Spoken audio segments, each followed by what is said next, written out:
Hello and welcome back. Thank you for joining GA Country Boy Chronicles. I am your host, that GA Country Boy. I have a great episode for you today. You guys are going to be thrilled with this one. I want to talk to you guys about that incident that happened while I was actually in the banking industry for a broker shop at the time. I had just finished working for Lehman Brothers for many years, and I'm working for a smaller broker shop. I was pretty much one of the older guys there, probably like along with two to three more older guys.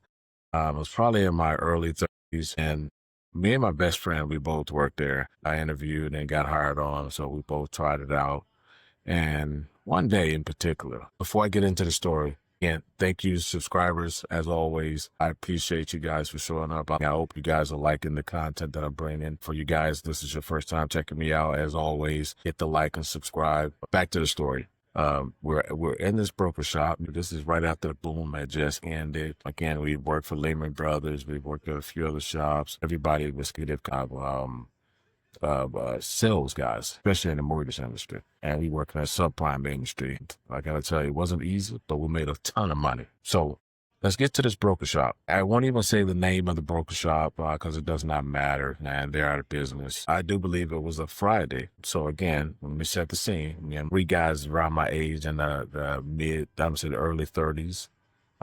Typically around 22 up to probably about 28. We're having a mediocre month, meaning how many loans you submit, and that determines how much money you make, how much money the company makes. A broker shop, let me give you an idea. So if you don't understand what a broker shop is, you have the bank, you have a broker shop, and then you have the actual customers. The customers can go to the broker shop to help them find lenders, the bankers.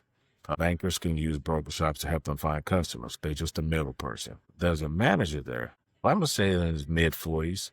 He just so happened to walk out, and this is probably around 4:15, 4:20, somewhere in there in the afternoon.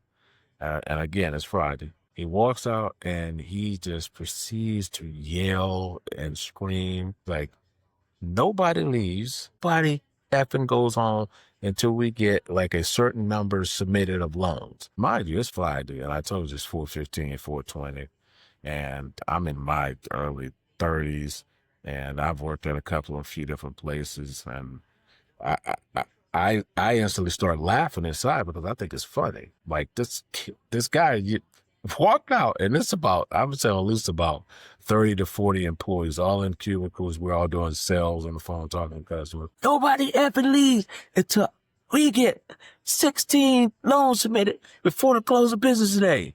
And mind you, we leave at like 4:30. Some leave at 5.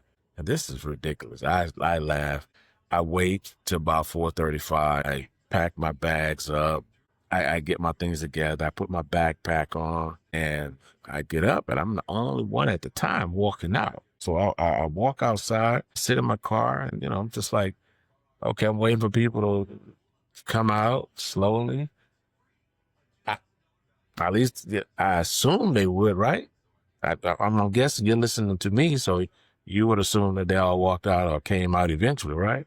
So I sit in the car for a little bit and nothing. So I needed to get home because I want to go home and change so I can get some clothes and go to the gym. So I'm thinking I'm going to keep my schedule anyway.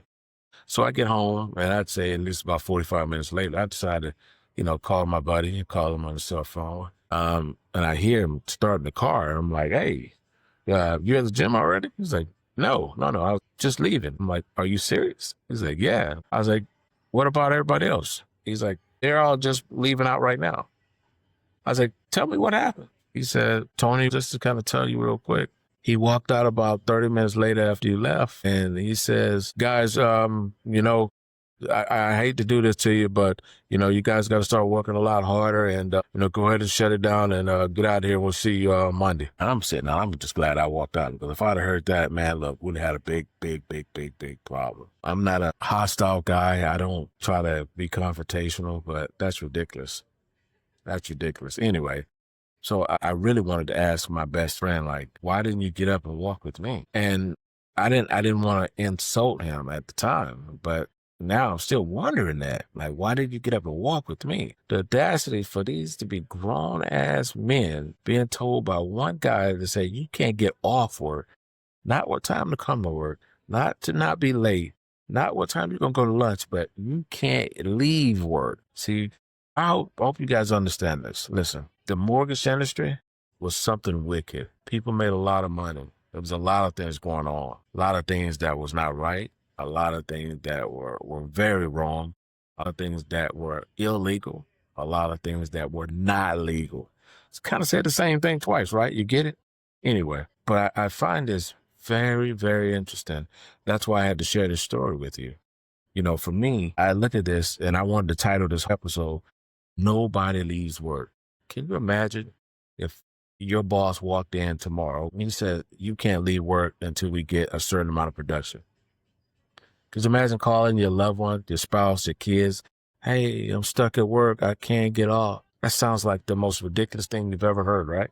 At least I'm feeling that way. You know, chime in, hit me in the comments. Please engage with me.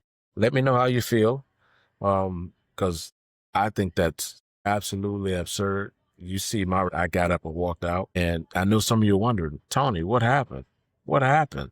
What happened to you? What did they say to you when you came in the next day? I'll tell you what they said. Absolutely nothing. And I'm not saying it to be like a badass or feel like I'm some tough guy. I just feel like if you kind of know your rights and know who you are and know what you're going to accept and what you're going to do and not do, you don't have those issues. And that's just my take on it. Again, if you guys disagree or agree, hit me in the comments. Just, put a thumbs up. Or if not, that's my time. That's the episode. I just wanted to get on there and tell you about, you can't leave work. How would you feel? Well, you see what I did, and I think I'd do that 10 times out of 10. Once again, to my subscribers, I appreciate you guys. To all my family, the GA Country Boy Chronicle family. See you on the next one. Peace.